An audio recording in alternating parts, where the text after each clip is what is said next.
Hello students, hope you all are fine and doing good.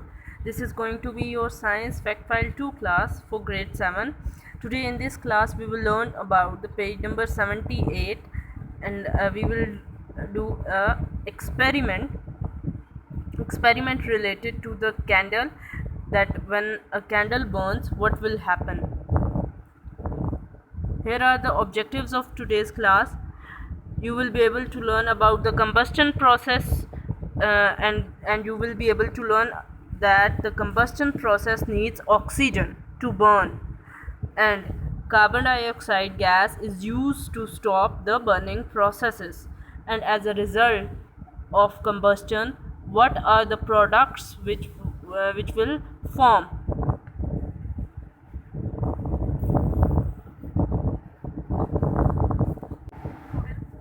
Today we will do the experiment. I have taken a glass bowl, filled it with half of water, and I have placed the candle at its center. Right now, today in this experiment, we will learn that whenever a hydrocarbon burns, it produces carbon dioxide gas and water. Right? The candle wax or the fuel are made up of hydrocarbon. जो candle की wax है, जो candles हैं, they are made up of wax, right? तो ये basically है क्या? ये what are they? They are hydrocarbons, right? And the fuel we use to burn at home, they are also hydrocarbons. और जो हम कुकिंग के लिए जो गैस यूज करते हैं वो भी क्या है? हाइड्रोकार्बन है, मीथेन है, नेचुरल गैस जिसको कहा जाता है, या सुई गैस का नाम दिया जाता है. ठीक है, जब भी हाइड्रोकार्बन बर्न होते हैं in the presence of air से वो ऑक्सीजन को यूटिलाइज करते हैं अपने बर्निंग प्रोसेसेस के लिए, और जलने का अमल होता है. जब भी क्या होता है कि ऑक्सीजन का जो सोर्स है ऑक्सीजन की हवा से ख़त्म हो जाती है, या फिर एयर के साथ इन कांटेक्ट ख़त्म हो जाता है, तो क्या होता है कि जलने का अमल रुक जाता है. या फिर कार्बन डाइऑक्साइड गैस जब आ जाती है, जब प्रेजेंट हो जाती है या प्रोड्यूस हो जाती है, तो क्या हो जाता है? जलने का अमल रुक जाता है. सो अभी मैं क्या करूँगी कि कैंडल को मैं जलाऊंगी, और फिर मेरे पास है एक glass jar, common glass jar. हम क्या करेंगे कि ग्लास जार को इसके ऊपर लाइक दिस इन्वर्टेड पोजीशन में यहाँ पे रखेंगे. ठीक है, हम नोट डाउन करेंगे कि जो पानी का लेवल है ग्लास जार के अंदर वो राइज होगा. राइट, अभी आपने देख लिया ना. तो अभी हम कैंडल को जलाएंगे, और फिर जब कैंडल का जलने का अमल होगा उसका एटमॉस्फेयर की ऑक्सीजन के साथ इन कांटेक्ट खत्म हो जाएगा, तो जलने का अमल रुक जाएगा, क्योंकि ऑक्सीजन जलने के अमल में मदद देती है, और जब ऑक्सीजन के साथ कांटेक्ट खत्म हो जाता है तो जलने का अमल रुक जाता है. Okay, so let's do it this.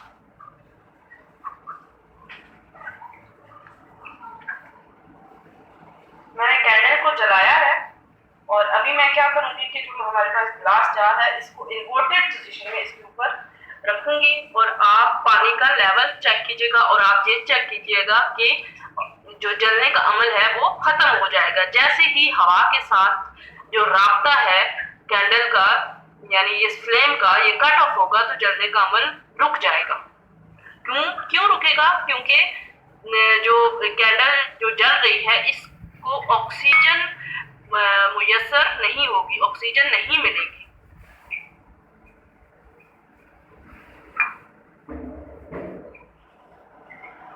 आप लोगों ने नोट किया, और वाटर का जो लेवल है वो स्लाइटली राइज हुआ है.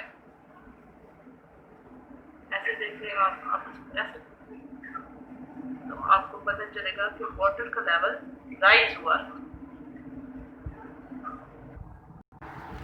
वेल स्टूडेंट्स, आप लोगों ने एक्सपेरिमेंट देखा, उसमें हमने क्या सीखा कि जो जलने का अमल है उसमें ऑक्सीजन हेल्प करती है, और कार्बन डाइऑक्साइड गैस जो है वो इस प्रोसेस को रोकती है. और ये जो आप इक्वेशन देख रहे हैं, इसमें आप लोगों ने एक्सपेरिमेंट में भी देखा कि, और मैंने आपको बताया कि जो कैंडल की वैक्स है वो बेसिकली क्या है, हाइड्रोकार्बन है, और जो ऑक्सीजन है वो एटमॉस्फेयर से मिलती है, और जो बर्निंग प्रोसेस है वो होता है, और एज अ रिज़ल्ट जो वाटर है वो प्रोड्यूस होता है और कार्बन डाइऑक्साइड गैस प्रोड्यूस होती है। जब मैंने ग्लास जार को इन्वर्टेड पोजीशन में रखा तो ऑक्सीजन का इन कांटेक्ट जो बर्निंग प्रोसेस था उसके साथ मतलब कांटेक्ट ख़त्म हो गया, और जो as a result carbon dioxide produce हो रही थी उसने एक तो कांटेक्ट ख़त्म हो गया, और दूसरा जो कार्बन डाइऑक्साइड गैस प्रोड्यूस हुई थी उसने क्या किया कि जो बर्निंग प्रोसेस है उसको स्टॉप करवा दिया, और जो ग्लास जार में जितनी ऑक्सीजन या एयर मौजूद थी वो यूज़ हो गई थी, और जो वाटर का लेवल है वो क्या हो गया, स्लाइटली राइज हो गया। इतना ज़्यादा नोटिस हुआ तो नहीं हमें इस एक्सपेरिमेंट में, लेकिन हमने किसी हद तक नोट किया कि और जो वाटर का लेवल है वो किसी हद तक, थोड़ी हद तक क्या हुआ, राइज हो गया। ठीक है, ओके। ये जो इक्वेशन है ये हमें ये बता रही है कि जो हाइड्रोकार्बन है जब ये in the presence of oxygen जब जलते हैं तो हमें एज अ रिज़ल्ट वाटर और कार्बन डाइऑक्साइड मिलते हैं।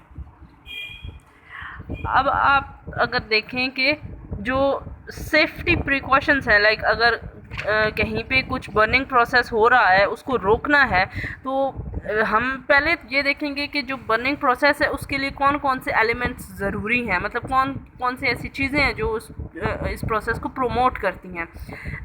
जो हीटिंग प्रोसेस है, ठीक है, और फ्यूल है। अगर मतलब फ्यूल नहीं होगा तो बर्निंग प्रोसेस नहीं होगा, और बेसिकली फ्यूल जो है वो सोर्स होता है बर्निंग प्रोसेस का। ठीक है, हवा के अंदर जो ऑक्सीजन मौजूद है वो इस प्रोसेस को प्रमोट करती है।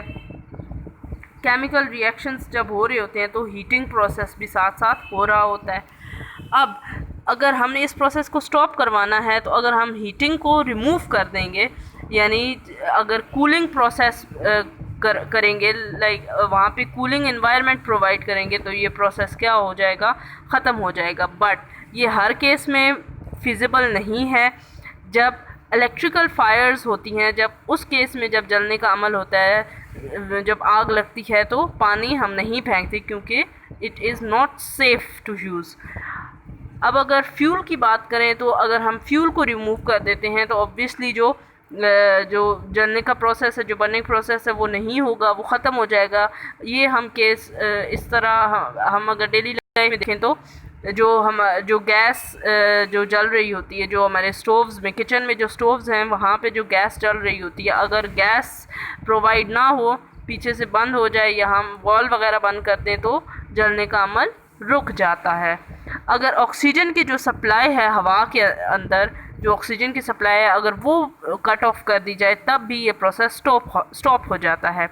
अब इसके लिए क्या होता है कि अगर हमने इसको ऑक्सीजन की सप्लाई कट ऑफ करवानी है तो कार्बन डाइऑक्साइड गैस को यूज़ करवाया जाता है या फिर फायर ब्लैंकेट्स को यूज़ किए जाते हैं। अब कार्बन डाइऑक्साइड गैस कैसे इस्तेमाल की जाती है, आप लोगों ने काफ़ी मतलब अपनी डेली लाइफ में भी ऑब्जर्व किया होगा। मोस्टली वैन्स में वो रेड कलर के सिलेंडर्स लगे होते हैं, या फिर बिल्डिंग्स में, स्कूल में, हॉस्पिटल्स में रेड कलर के क्या होते हैं, सिलेंडर्स वॉल के साथ फिक्स्ड होते हैं। उनमें बेसिकली कार्बन डाइऑक्साइड गैस मौजूद होती है। वो क्यों लगाए जाते हैं, उन्हें फायर एक्सटिंग्विशर कहा जाता है। और जो उनके अंदर कार्बन डाइऑक्साइड गैस होती है, अगर फॉर एग्ज़ाम्पल खुदा ना खास्ता कभी किसी बिल्डिंग में, हॉस्पिटल में या स्कूल में या वैन में आग लग जाए तो वो सिलेंडर यूज़ किए जाते हैं, वो उनके अंदर कार्बन डाइऑक्साइड गैस होती है। जब उन सिलेंडर्स को यूज़ किया जाता है तो कार्बन डाइऑक्साइड गैस रिलीज़ होती है, और कार्बन डाइऑक्साइड गैस जो फायर जहाँ पे लगी होती है वहाँ पे एक ब्लैंकेट टाइप बना देती है और ऑक्सीजन के साथ इन कांटेक्ट ख़त्म करवा देती है उस फायर का। तो इस तरह ये प्रोसेस स्टॉप हो जाता है। नेक्स्ट है जी आज के लेक्चर की समरी। आज के लेक्चर में हमने ये पढ़ा कि जब बर्निंग प्रोसेस होता है तो ऑक्सीजन इस प्रोसेस को प्रमोट करती है, और जो कार्बन डाइऑक्साइड गैस है ये इस प्रोसेस को प्रमोट नहीं करती। ठीक है, और जो कैंडल वैक्स है वो हाइड्रोकार्बन से मिलके बनी है, और जब हाइड्रोकार्बन्स जब जलते हैं in the presence of oxygen which is present in the environment, तो वाटर और कार्बन डाइऑक्साइड गैस प्रोड्यूस होते हैं। ओके, और हमने ये पढ़ा कि हमें किस तरह बर्निंग अगर हो रही है या कहीं पे आग लग जाती है या आग को हमने रोकना है तो किस तरह हम उसको कौन कौन सी ऐसे एलिमेंट्स हैं। सबसे पहले हमने पढ़ा कि इस चीज़ को प्रमोट करते हैं, देन हम उन एलिमेंट्स को किस तरह हम मिनिमाइज़ कर सकते हैं ताकि ये प्रोसेस ख़त्म हो जाए। आज की जो आपकी असाइनमेंट है वो क्या है कि आपने टेस्ट योर सेल्फ जो है पेज नंबर 79 पे वहाँ पे क्वेश्चन नंबर 1, 2 एंड 5, जस्ट ये 3 क्वेश्चन 1, 2 एंड 5 वो अटैम्प्ट करने हैं ऑन योर नीट नोटबुक्स। आपने इस लेक्चर को देखना है, इसको समझना है, उसके बाद ही आप इन 3 क्वेश्चंस को अटैम्प्ट कर सकेंगे। Thank you so much.